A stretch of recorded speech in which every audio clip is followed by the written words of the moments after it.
салом. хабарҳои радиои озодиро аз рӯзи сешанбе 9 декабр ман Хиромон Бахозода тақдим мекунам.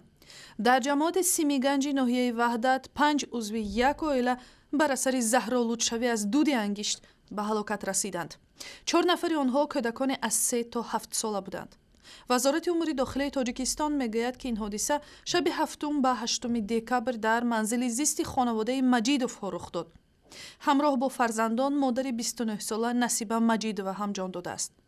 ин аввалин ҳодисае нест, ки шаҳрвандон бар асари заҳролудшавӣ аз дуди ангишт ба ҳалокат мерасанд. соли ҷорӣ дар ноҳияҳои Спитамен ва Истарафшан дасти кам 2 ҳодисаи марг дар ҷойгоҳ бар асари заҳри ангишт сабт шудааст. додгоҳи шаҳри Душанбе ҳукми авфи ёвари додситони ноҳияи Исмоили Сомонӣ Фирӯз Холиқзодаро бетағйир гузошт. ҷониби даъвогар Мирзо Муродов ҳамсари роҳрӯби дар зери чархи мошини Холиқзода ҳалок шуда мегӯяд, мурофиаи имрӯза бидуни ҳузури Фирӯз Холиқзода ҷараён гирифт. додрас гуфтааст, ки хешовандони Зевармо Пирова роҳрӯби дар садамаи автомобилӣ кушташуда метавонанд танҳо ҷубронпулӣ талаб кунанд. мурофиаи имрӯзаи додгоҳи бидуни ҳузури журналистон ҳам пеш рафт ва аз он пеш дар суҳбат бо Озодӣ Мирзо Муродов гуфт, ки дар вақти тафтишот муфаттишон танҳо писари ӯро даъват карда худи вайро нагузоштанд бо намояндагони додситонӣ мулоқот кунад. ягон дафъа наомаданд, ҳамдардӣ баён накарданд. вай то баъди суте дар ноҳияи Сино шудагӣ чӣ карда миннат карда, ки мо ёрдам кардем. Фирӯз Холиқзода субҳи барвақти 28 сентябр Зевармо Пироваро дар хиёбоне ба ҳангоми рӯфтурӯби кӯча ба ҳалокат расонидааст. шоҳидону хешовандон мегӯянд, ки суръати мошин хеле баланд буд ва ронанда зуд аз маҳалли ҳодиса фирор кард.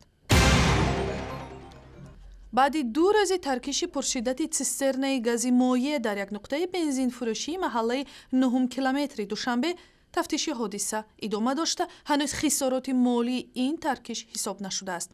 тафтишро додситонии ноҳияи Шоҳмансур ба роҳ мондааст. дасти кам 35 манзили зисти атрофи таркиш осеб дида, хисороти ҷонӣ ба қайд гирифта нашудааст. 1 нафар ҷароҳат бардошта дар бемористон боқӣ мемонад. парлумони Тоҷикистон созишномаи ҳамкориҳои ҳукумати Тоҷикистон ва ширкати муштараки Транс-Таҷик Гез Пайплайнро бар сари сохтмони лӯлаи гази Туркманистон, Тоҷикистон ва Чин ба тасвиб расонд. тибқи созишнома, сохтмони 4-умин хати лӯлаи газ аз Туркманистон ба Чин тариқи Ӯзбекистону Тоҷикистон ва Қирғизистон бояд баҳори соли 2015 шурӯъ шавад. интизор меравад, ки даромади ширкати муштараки интиқоли гази Туркманистон ба Чин дар 35 соли оянда 3.7 миллиард долларро ташкил диҳад. дар ҳақиқат ҷумҳурии транзитӣ яке аз муваффақият ҳисоб мешавад, барои он ки вобастагии дигар ҷумҳуриҳо ба ҷумҳурии мо боз ҳам наздиктар мешавад ва мо умед дорем, ки дар солҳои наздик коркарди конҳои маҳаллӣ шурӯъ мешаваду мо аллакай ба интиқоли газ тавофуқ бар сари сохтмони хати лӯлаи гази Туркманистон, Ӯзбекистон, Тоҷикистон, Қирғизистон, Чин моҳи сентябри соли 2013 дар Бишкек зимни нишасти сарони кишварҳои узви созмони ҳамкориҳои Шонҳой ҳосил шудааст. ва барои дарёфти ахбор ва видеои бештар ба сайти интернетии Радиои Озодӣ, шабакаҳои иҷтимоӣ Facebook, Twitter, YouTube ва ҳамзамимаи Радиои Озодӣ барои телефони ҳамроҳ муроҷиат кунед.